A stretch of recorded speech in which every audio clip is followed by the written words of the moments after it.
Nosotros el jueves anterior estuvimos compartiendo la primera parte del mensaje que lleva el título Vidas Ejemplares, y nosotros terminamos estudiando que Dios habló en Ezequiel capítulo 14 de tres hombres justos. Nosotros vimos por Ezequiel capítulo 14 que Dios se relacionó y tomó el ejemplo de la vida de Noé, de Daniel y de Job. Dijimos que un hombre justo o una mujer justa es aquella persona que conduce su vida de manera recta y con estándares morales que reflejan su relación con Dios. Ese es el buen concepto y la buena definición bíblica de que es un hombre justo y una mujer justa. Entonces, vemos que se habla de personas justas y de la justicia de Dios. ¿Por qué? Porque hay que entender el término y vamos a estudiar. Le pido por favor que preste mucha atención. El Espíritu Santo me está entregando este mensaje. Pero nosotros vemos que hablamos de personas justas y hablamos de la justicia de Dios, que van unidas, que van entrelazadas y que tienen mucho para nosotros enseñarnos. Estamos acá. Entonces, hoy guiados por el Espíritu Santo, porque en realidad fue así que lo recibí la palabra por el Espíritu, nosotros hoy vamos a profundizar un poco más acerca del tema. Quiero solamente recordarles, mis hermanos, que entre las tareas que yo debo de desarrollar como ministro de Cristo y como pastor de esta casa espiritual es la de exponer su palabra. Nuestra tarea es de pastorearles y predicarles acerca de la vida del reino de Dios. ¿Estamos de acuerdo? Entonces, quiero que queden estos puntos claros, porque en los temas que nosotros hemos estado desarrollándolos, aunque todo el pueblo no lo recibe porque es un jueves, son enseñanzas que en realidad son muy valiosas, son profundas y nos sirven a nosotros en la vida del reino. Entonces, por la guianza del Espíritu Santo, nosotros hoy vamos a escudriñar y a recibir el mensaje basándonos en Ezequiel capítulo 33. Vaya conmigo por favor a Ezequiel capítulo 33. Esta parte del mensaje lo recibí esta semana, el día martes 7 de noviembre, mi devocional por la mañana, y lo hago saber porque puede servir como referencia en el futuro. Yo por lo general cuando leo la Biblia, como ustedes lo hacen, sé que leo por capítulos. Yo termino una tarea de mi capítulo, tengo un orden, una metodología como ministro y como hermano en Cristo, que yo leo los capítulos y después pongo el separador de mi Biblia, cierro la Biblia y hasta el día siguiente yo hago mi devocional siguiendo la lectura en orden.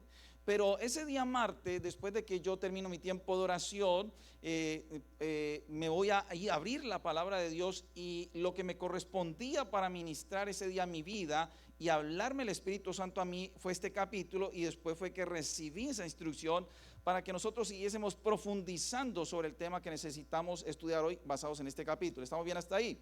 Entonces, en este capítulo usted y yo vamos a ver dos temas. El primero es el deber de una atalaya. Ese es el primer capítulo que toca Ezequiel en capítulo 37 por voz del Espíritu Santo.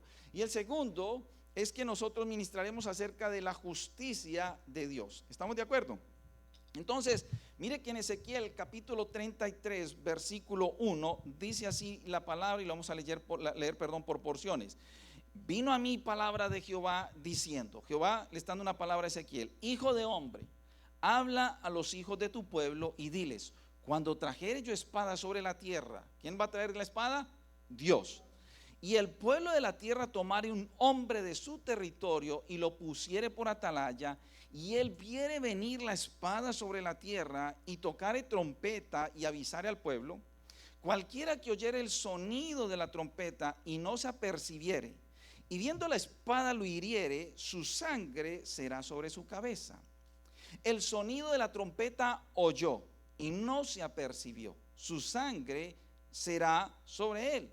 Mas el que se apercibiere librará su vida. Están ahí conmigo en Ezequiel 33:5, ¿cierto? Pero si el atalaya viere venir la espada y no tocare la trompeta, y el pueblo no se apercibiere, y viniendo la espada hiriere de él alguno, este fue tomado por causa de su pecado, pero demandaré su sangre de mano del atalaya. Póngalo ahí en stand-by, por favor. ¿Estamos de acuerdo? ¿Todos tienen Biblia? Ok. Entonces, usted se da cuenta que hasta aquí Dios utiliza una ilustración real. Dios utiliza esa instrucción que el pueblo de Israel comprendía, porque eso sucedía, era muy normal en aquel tiempo que el pueblo viviera entre los muros y que pusieran un centinela, que ya lo hemos estudiado para el tiempo de la vigilia, ¿se acuerdan? Pero él toma esta porción y se la entrega a Ezequiel para luego darle una aplicación espiritual. Por eso es que lo primero que él dice, esto es algo normal, esto es lo que ustedes viven, esto es lo que hace el pueblo cuando ponen una atalaya, un centinela en una garita. Pero ¿por qué Dios hace esa ilustración? Porque después le va a decir a Ezequiel la enseñanza espiritual. Entonces dice después en el versículo 7, a ti pues, hijo de hombre, te he puesto por atalaya a la casa de Israel, y oirás la palabra de mi boca y los amonestarás de mi parte. Cuando yo dijere al impío, ¿quién está hablando? Jehová, de cierto morirás. Si tú no hablares para que se guarde el impío de su camino, el impío morirá por su pecado, pero su sangre yo la demandaré de tu mano. Y si tú avisares al impío de su camino para que se aparte de él, y él no se apartare de su camino, él morirá por su pecado, pero tú libraste tu vida. A Ezequiel le dijo de estas palabras, así como Israel tiene atalayas en las garitas para estar vigilante y anunciar cuando el enemigo se acerca, Dios le está diciendo a Ezequiel, a ti profeta, te pongo como atalaya sobre Israel para anunciar los asuntos espirituales. Por eso es que interesante es que este capítulo, porque Dios arranca con esa enseñanza natural para después poderle decir a Ezequiel, a ti hijo de hombre te pongo en esa función de atalaya, pero con asuntos espirituales, para que cuando ellos oigan la voz que yo hablo a través de los profetas, porque está hablando que en el tiempo de los profetas, él dijo al pueblo, yo le hablaré a través de los profetas. Entonces le dijo, cuando yo habla mi boca y hable, te hablaré a ti para que tú seas el atalaya y le digas al pueblo lo que va a suceder. Y por eso es que él mismo dice, cuando yo le diga al impío, ¿estamos acá? Entonces, en pocas palabras, Dios le dice a Ezequiel, a ti te pongo como atalaya sobre Israel, pero los asuntos son asuntos espirituales, porque recuerden que desde el punto de vista físico, el profeta está llamado solamente a administrar las cosas espirituales y al prestar el oído a Dios para hablar y decir así dice Jehová. Él no tenía que subir a ninguna garita, esa no era la función de él, eso eran otras personas. Entonces por eso es que él aquí está dándole con mucha calma este capítulo al Espíritu Santo por medio de Jehová hablando, a que Ezequiel lo comprenda para que se lo transmita al pueblo por lo que va y está sucediendo. Entonces nosotros debemos tener en cuenta que Dios envía a su atalaya, que es en este caso Ezequiel, a la casa de Israel. Ahora, ¿por qué es importante esto? Porque él habla de impío, pero recuerde que le está diciendo, hijo de hombre, tú le hablarás a tu pueblo. Y Ezequiel era un profeta y Ezequiel era judío. Por lo tanto, le está diciendo, tú le hablarás a la casa específica de Israel. Él no se está refiriendo a la gente fuera de las murallas, él no está refiriendo al pueblo diferente de Israel, sino que está diciendo, vas a hablarle a mi pueblo y le vas a hablar diciendo, cuando yo le dijere al impío. O sea que Dios le está diciendo, dentro de tu pueblo le hablarás a alguien que es impío. ¿Estamos de acuerdo? Tenemos que ir con calma. Entonces, para usted poder entender eso, porque mire que la palabra dice, y Dios dice, cuando yo dijere al impío. El término impío nosotros lo hemos utilizado muchas veces y tenemos que ir profundizando porque utilizamos términos que no los estudiamos.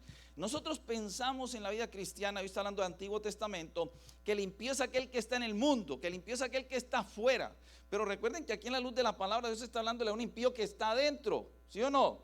Entonces por eso hay que entender en el original qué es lo que quiso decir Dios sobre ese término. En el Antiguo Testamento se refiere a la palabra en hebreo rasha, que si define, y escuchen esto, así está rasha. Si usted con una concordancia bíblica de Strong y va por la palabra impío, el Antiguo Testamento tiene una cantidad de palabras de impío, de versículos, y ese tiene un solo número, y ese número corresponde en el griego, en el hebreo a la palabra rasha. Pero ¿cómo se define la palabra rasha? Escuchen, impío de acuerdo a rasha es alguien que está moralmente mal, alguien que está equivocado, alguien que hace maldad, y se refiere también al delincuente o al pecador o al perverso. Pero la primera definición que usted encuentra es que dice rasha se define a alguien que está moralmente mal o alguien que está equivocado. Por eso es que cuando ya lo entendemos el contexto cambia, porque Dios lo que está, si usted lo pone ahí y lo entiende, usted está entonces comprendiendo qué es lo que Dios quiere decir. ¿Estamos de acuerdo? Entonces, comprendiendo el significado del término impío, ahora sí te podemos volver a leer la porción pero la vamos a aplicar entendiendo el concepto. ¿Estamos de acuerdo? Entonces vamos a leer la porción nuevamente y a comprenderla con más claridad. Vuelva nuevamente al versículo 8. ¿Cuántos están ahí? Jehová está hablando y le dice a Ezequiel en el versículo 8: Ezequiel, cuando yo dijere, ya no al impío, sino a quién, al que está moralmente mal, cuando yo dijere al que está equivocado, de cierto morirás, si tú no hablares para que se guarde el que está equivocado de su camino, ese que está equivocado del camino morirá por su pecado, pero su sangre yo la demandaré de tu mano. Y si tú avisares al que está equivocado de su camino, por eso es que él mismo dice que ahí está, de su camino, para que se aparte de él, y él no se apartare de su camino, él morirá por su pecado, pero tú libraste tu vida. ¿Estamos acá? ¿Qué es lo que sucede entonces? Y aquí es donde vamos a desarrollar. En el tiempo práctico, el levita tenía, el atalaya literal tenía la función de anunciarle al pueblo: vienen a atacarnos, ¿sí o no? Esa era su función, sonar trompeta y decir: vienen los enemigos. Entonces, cuando Ezequiel trae esa enseñanza espiritual, Dios le está diciendo: tú eres el profeta del momento, que estás con el oído puesto a mi voz, para que sirvas de atalaya y le digas al pueblo cuando yo voy a hacer una instrucción o cuando voy a hacer una corrección. Si tú sabes que yo te estoy diciendo que hay alguien que está equivocado o moralmente mal, y tú no le avisas, puede que esa persona en el pecado muera, pero yo voy a cobrar la sangre de esa persona sobre tu ministerio, porque el ministerio del profeta es un ministerio. Pero si tú escuchas la voz de Dios y le avisas al que está moralmente mal, y él no se apartare por alguna razón, tú libraste tu responsabilidad. Entonces Ezequiel queda con esa tarea, y por eso es que le dice: la tarea es delicada, porque tú estás mandando con profetas. Si tú te callas y el impío muere, la sangre de ese impío queda sobre ti. Pero si tú hablas por la palabra que yo te he dicho, y él siguiera en su necedad, tú libraste tu responsabilidad. ¿Estamos de acuerdo? Entonces, por eso es que es importante en ese momento, porque estamos hablando de dos temas: del justo y la justicia, y en esto tiene que ver la serie de las vidas ejemplares. Ezequiel fue muy obediente a la palabra de Dios, porque si usted mira el libro de Ezequiel, que yo lo estoy yendo obviamente nuevamente por estudio, por capítulos, pero cuando usted conoce la historia de la vida de Ezequiel, usted da cuenta que un hombre que hablaba conforme a la voluntad de Dios, y hablaba lo que Dios le decía. Para usted poder comprender esto, usted tendría que ir, no sé si vamos bien, yo creo que vamos bien en el tiempo. Usted tendría que ir conmigo, por ejemplo, mire que Dios es tan grande que Dios, en muchas partes de la Biblia, cuando un anuncio o cuando un asunto es delicado, lo aborda 2 veces mínimo. Vaya conmigo, por favor, a Ezequiel capítulo 18, versículo 21. Ezequiel 18, versículo 21. Mire que estamos hablando del capítulo 18 y después caemos al 33. Mire desde el punto de vista cronológico. ¿Están ahí?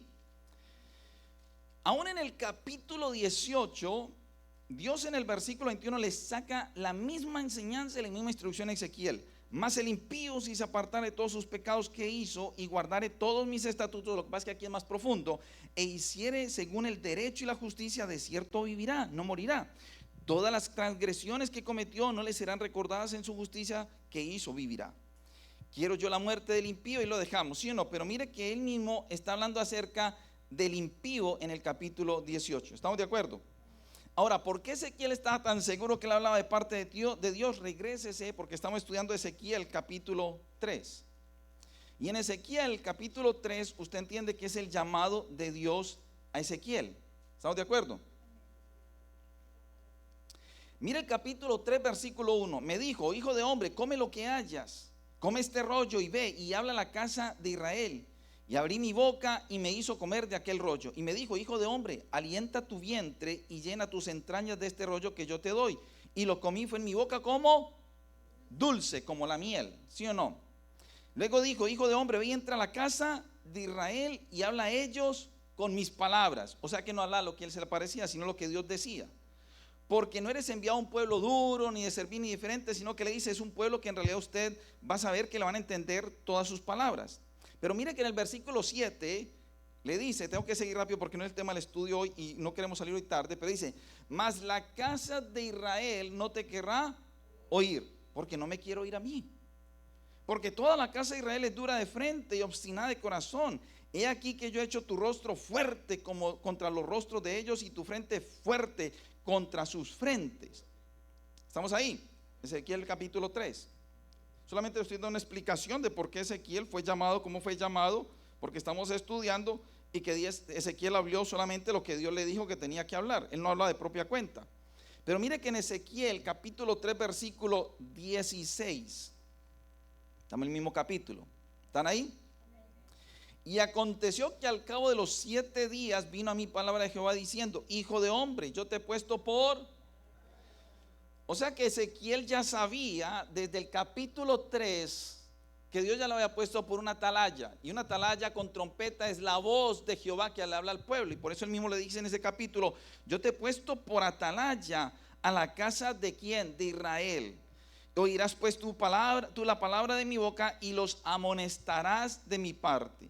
Y aquí Olví dice, cuando yo dijere al impío de cierto morirás, y tú no le amonestares ni le hablares, para que el impío sea percibido de su mal camino, a fin de que viva, el impío morirá por su maldad, pero su sangre demandará de tu mano. Pero si tú amonestares al impío y él no se convirtiera de su impiedad y de su mal camino, él morirá por su maldad, pero tú habrás librado tu alma. Si el justo, por eso que estamos hablando, ¿se acuerdan que estamos hablando de justicia? Si el justo se apartare de su justicia e hiciere mal y pusiere tropiezo delante de él, él morirá. Porque tú no le amonestaste, en su pecado morirá, y sus justicias que había hecho no vendrán en memoria, pero su sangre demandaré de tu mano. ¿Estamos de acuerdo? Entonces ahí entendemos por qué Ezequiel vuelve y recibe esta palabra. Ezequiel es llamado, Ezequiel sabe de capítulo 3 de que Dios le dijo, tú eres una atalaya con una trompeta y cuando yo te diga que la suene la tendrás que sonar y hablarle al pueblo y tú tienes que establecer una responsabilidad. Por eso es que yo soy de los que digo en la vida cristiana y le hablo a los hermanos, porque aprovecho el brochazo en la parte del discipulado, en el equipo de los hermanos que tienen alguna función, que yo les digo, mire, si hay alguien en un servicio en la casa del Señor que no le gusta y que le gusta mucho la frase utilizarla, yo no me quiero meter en problemas, está en la función equivocada. Porque en el reino de los cielos, por el celo a Jehová, usted se tiene que meter en problemas santos. Porque el Ezequiel que nosotros estamos estudiando tuvo un llamado profético para meterse en un problema santo, porque tenía que hablar de parte de Jehová lo que Dios está diciendo a un pueblo de Israel que era rebelde y que él tenía que anunciarles a ellos, y es un problema santo. Porque es que a nadie nos gusta que nos suenen la trompeta para decirnos estás mal, ¿sí o no? Somos 3 nomás, hermana. Mire, solo la hermana Dawson y yo nomás. ¿Estamos de acuerdo o no? Es como usted contratar en el condado de Broward el sheriff, que conozco al sheriff de hace muchos años, tuve la oportunidad de conocerlo, estar en su oficina un ratico, y entonces él contrate un policía y que el policía no quiera parar a quien hizo una infracción porque es que yo no quiero problemas. Dice, muchacho, si para eso es que estás puesto, para llamar a alguien y decirle, hiciste una infracción, ¿estamos de acuerdo? Entonces por eso es que Ezequiel tiene una tarea delicada, pero él la tiene que cumplir. Pero Dios sí le dijo, la ventaja que tienes para hacer es esto: si tú hablas de mi parte, tú anuncias que hay una necesidad de corrección y tú libras tu responsabilidad. ¿Estamos de acuerdo hasta ahí? Entonces por eso vimos que en el capítulo 3 confirma lo que Dios le está entregando en el capítulo 33. Entonces, ya entendiéndolo por qué es el 3, y mire que es el 33, ¿sí o no? Él dice la misma palabra. ¿Por qué dije yo hace unos minutos que cuando Dios trae a colación un asunto 2 veces es porque es importante? Y si es 3 veces, tiemble, ¿sí o no? Y si es 7 veces, póstrese. ¿Por qué? Porque Dios no dice nada en el azar, porque para Dios no existe el azar, es un propósito. Entonces por eso es que le había anticipado sobre esta situación 2 veces. Pero el Dios que nosotros tenemos tan precioso, que nos ministra en el Espíritu, que nos tenemos que quedar en la parte del Antiguo Testamento para después entrar al Nuevo Testamento, nosotros nos damos cuenta que es tan precioso Dios, que aunque nos habla de justicia, lo hace para el propósito del reino de Dios. Porque usted mira que el desenlace final con Israel era desobediente, pero él le ponía profetas y le decía: arrepiéntete, Israel, vuélvete nuevamente a la senda antigua. Israel, si me buscares de corazón, yo te recibo como siempre te dije que te iba a tener, y te entré a la tierra prometida y nunca serás extinguido. Usted ve que hasta el día de hoy Israel está siendo protegida por Dios, guste o no le guste a algunos, pero es una realidad, ¿sí o no? Dios lo prometió, pero Dios siempre enseña por la palabra. El antiguo pacto, en el trato que tiene con Israel, de que él mismo le dice: yo aunque haga justicia, lo hago para el propósito del reino de Dios. En la parte muy infantil es cuando usted como papá o mamá está levantando a su hijo en la educación y está pequeñito de 4 o 5 años y usted le tiene que dar un poquito con la varita. Usted tiene que aprender que le dice: no se puede ensañar a pegarle porque ya eso es con maldad, pero sí tiene que decir: te disciplino porque te amo.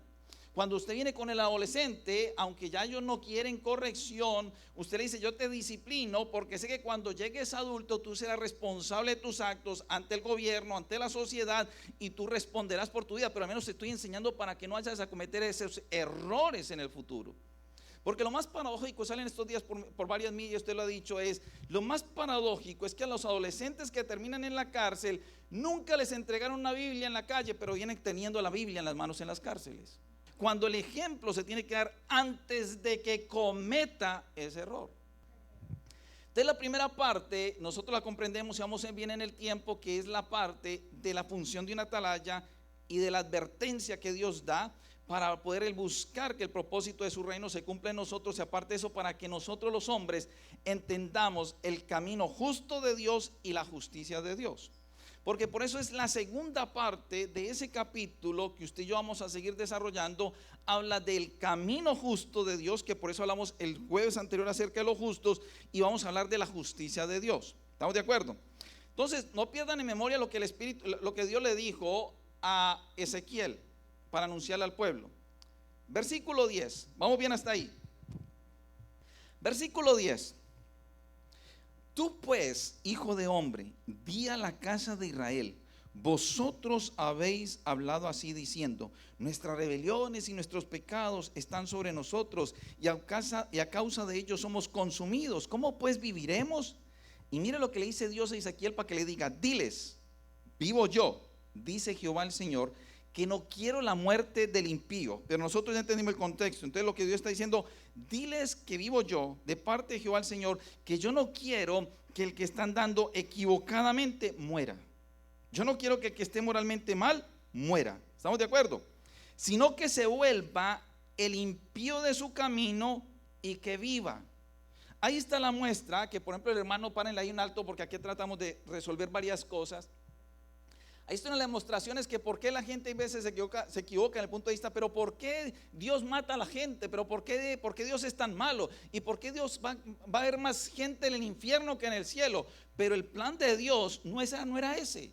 El plan de Dios es que Él dice: yo no quiero que nadie perezca, yo no quiero que nadie muera. Por eso les advierto y entro en la justicia mía para enseñarles que mi propósito no es que ustedes mueran. ¿Sí se da cuenta? Que es lo que hablamos en estos días. El hombre se va al infierno por él mismo, pero no por el plan de Dios, porque él mismo dice: sino que se vuelva el impío de su camino y que viva. Y mire que cuando él repite 2 veces, como vamos a leer algo, es porque está clamando, y es importante. Dice: volveos de vuestros malos caminos. ¿Por qué moriréis, oh casa de Israel? Oh hijo de hombre, dile a los hombres, a los hijos de tu pueblo: la justicia del justo no lo librará el día que se rebelare, y la impiedad del impío no le será estorbo el día en que se volviere de su impiedad, y el justo no podrá vivir por su injusticia el día que pecare. ¿Estamos bien hasta ahí?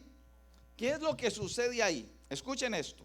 ¿Por qué vamos a hablar de justicia y todo? Porque el pueblo de Israel dice: tenemos muchos pecados, yo creo que vamos a poder vivir bien. Y dice Israel, entonces Dios le dice: no, yo quiero que ustedes vivan, pero apártense de la maldad. Pero aquí hay un juego que es interesantísimo estudiarlo. ¿Por qué? Porque de aquí muchos hombres también malinterpretan la palabra en la gracia de Cristo, que es salvo siempre salvos, y dicen que cuando uno recibe a Cristo, esa doctrina es que no importa cómo usted viva, no importa lo que usted haga, usted es salvo, y salvo siempre salvos. ¿Me están siguiendo? Pero aquí hay una enseñanza muy preciosa con respecto a eso, porque mire lo que él dice: la justicia del justo no lo librará el día que se rebelare. ¿Qué es lo que quiere decir?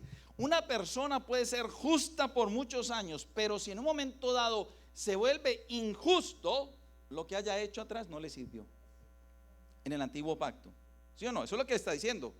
La justicia del justo, el día que pecare y se rebelare, no le va a servir de nada. ¿Estamos de acuerdo? Y la impiedad del impío no le será estorbo el día que se volviere de su impiedad. O sea, lo que está diciendo es, y si alguien está moralmente mal, si alguien está equivocado, si alguien está en un pecado, no le va a hacer tropiezo si se regresa de su mal camino y no se le tendrá en cuenta esa falta porque él se arrepintió. De eso es que nosotros en la teología creemos lo que decimos cuando preguntan estos días, pero entonces, y lo preguntaron aquí en la sala un jueves, pero entonces el más malo de los asesinos de Estados Unidos tiene salvación. Si ese impío que vivía moralmente mal, que estaba asesinando, en un momento dado antes de la cámara de gases, si es que lo llaman esa pena de muerte, se arrepiente, él va con Cristo. Si se arrepintió de corazón. Y el que toda la vida fue mujeriego y fue borrachín, parrandero y jugador, como Vicente Fernández que decía en su canción, pero llega un momento en que se arrepiente y Cristo lo salva, esas injusticias son quitadas porque Cristo lo salvó. Por eso es que él mismo dice, ¿por qué? Porque no queremos poner en el error. Entonces dice, este que fue un borrachín toda la vida, que fue un impío toda la vida, ¿cómo entra al cielo? Pues ese se arrepiente de corazón, entra más rápido que usted y yo de pronto. ¿Ah? Entonces, por eso es que él dice, y la impiedad del impío no le será estorbo. Por eso es que la persona que dice, yo no merezco servir a Cristo, yo no merezco recibir a Cristo, yo fui tan malo, no puede ser estorbo. Usted cree en Cristo, usted está arrepentido de corazón, quiere que su vida sea transformada, no le puede ser de estorbo su impiedad anterior. Una persona en el reino de Dios comete una falta y si se arrepiente de corazón, porque yo después voy a tocar el Nuevo Testamento, Cristo lo vuelve a restaurar, Cristo lo perdona. Si se arrepiente de corazón, le dice, eso no le puede ser de estorbo. Lo que sí puede servir de estorbo es ya para fungir en ciertas áreas del cuerpo de Cristo, como hemos hablado. Un ministro no puede decir, es que anoche me emborraché, pero hoy puedo ir a predicar porque esta mañana me arrepentí. Hermano, usted tiene que dar testimonio. Es que yo ayer forniqué, cancelados en nombre de Jesús, pero que pasan. Ayer forniqué, hermanos, o ayer adulteré y les pido perdón, pero hoy voy a poder predicar. Así no es. Por eso el arrepentimiento es importante. Versículo 13, cuando yo dirigiera al justo, está dando un justo, de cierto vivirás. ¿Qué le está diciendo Dios? Usted es un justo y usted va a vivir. Y él, confiado en su justicia, hiciera iniquidad. Se cree tan santo que puede pecar y tiene licencia para pecar. Y como nadie lo ve, yo puedo pecar porque todo el mundo sabe que yo soy muy justo. Y cuando yo dijera al impío, al que va moralmente mal, de cierto morirás. Si él se convirtiere de su pecado, hiciere según el derecho y la justicia. Si el impío restituyere la prenda, si era robarlo, si era que había robado, devolviere lo que hubiere robado y caminar en los estatutos de la vida, no haciendo iniquidad, vivirá ciertamente y no morirá.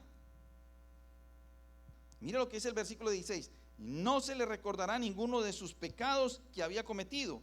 Hizo según el derecho y la justicia, vivirá ciertamente. Luego dirán los hijos de tu pueblo. Entonces él termina hasta ahí diciendo cómo es la justicia y cómo obra la justicia de Dios, y que está disponible para todos. Lo único que él pide, resumiéndolo yo en la parte de la teología, es él pide santidad, temor, arrepentimiento y santidad. Que la santidad nos lleva a no vivir repitiendo el pecado, porque eso es practicar el pecado. La santidad nos lleva a tener arrepentimiento genuino cuando fallamos, ¿sí o no? El perdón es la consecuencia del arrepentimiento genuino, porque como Dios conoce el corazón, si yo me arrepiento de corazón, Él me perdona. Entonces Dios llega y dice en el versículo 17: luego dirán los hijos de tu pueblo, no es recto el camino del Señor. ¿Ustedes saben qué es lo que está diciendo? Les pone una atalaya, les dice anúnciales, porque Dios da oportunidades, y Él les dice anúnciales, y después les dice ¿cómo opero mi justicia? Y llega el pueblo y les dice Dios no es recto. En el argot que nosotros conocemos, ¿sabe qué es lo que están diciendo? Dios no es justo. Yo estoy seguro que en la vida cristiana usted ha escuchado más de uno que aún con su vida cristiana llega un momento en que las pruebas son tan fuertes, los tratan tan duros, que Dios no es justo. yo le sirvo aquí, yo le sirvo allá, yo me arrepentí, yo me corregí, Dios no es justo, mire cómo estoy. ¿Lo hemos dicho o no?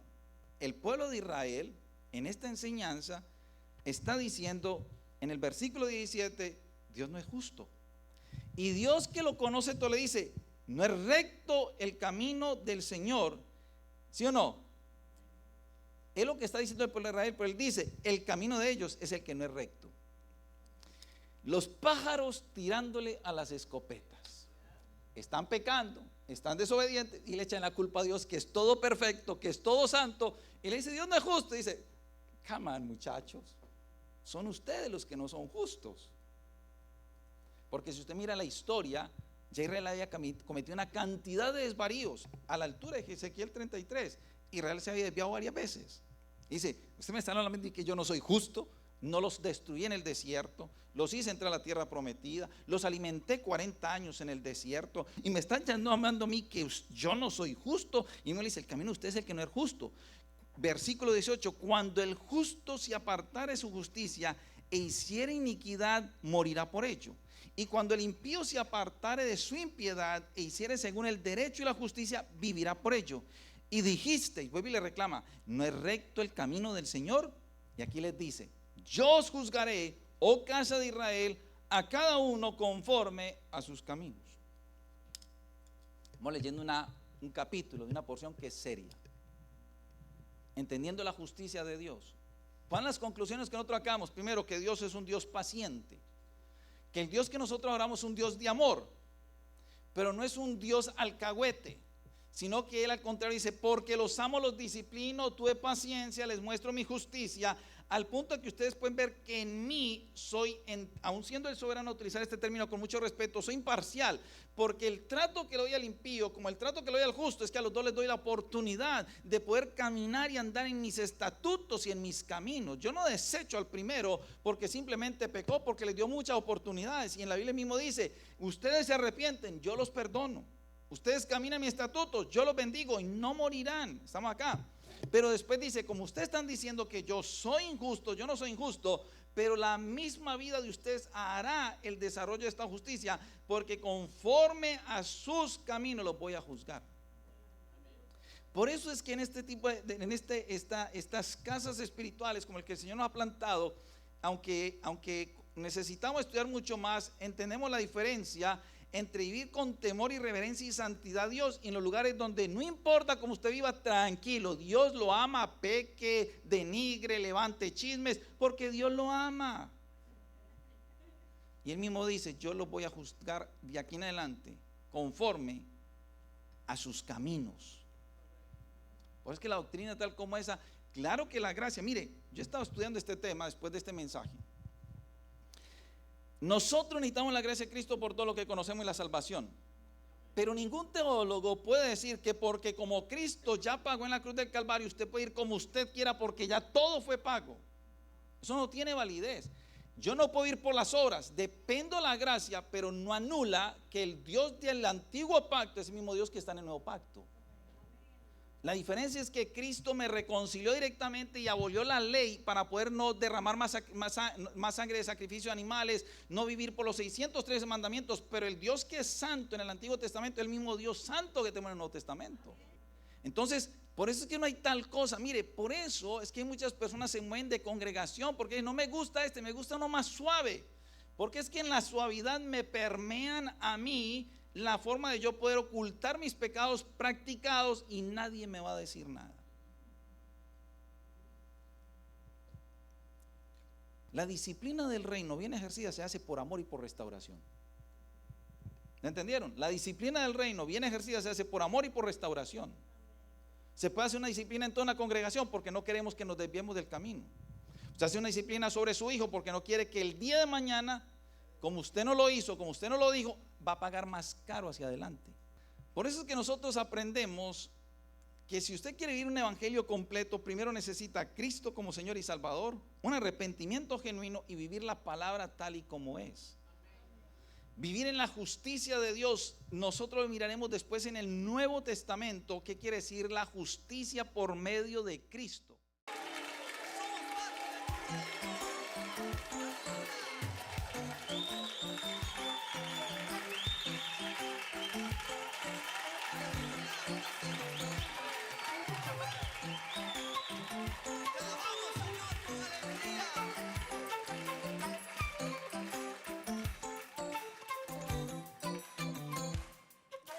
Justicia, paz, gozo en el Espíritu.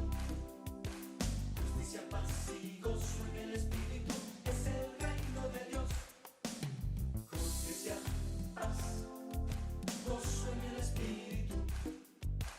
Justicia, paz y gozo en el Espíritu. Es el reino de Dios. ¿Quieres ser parte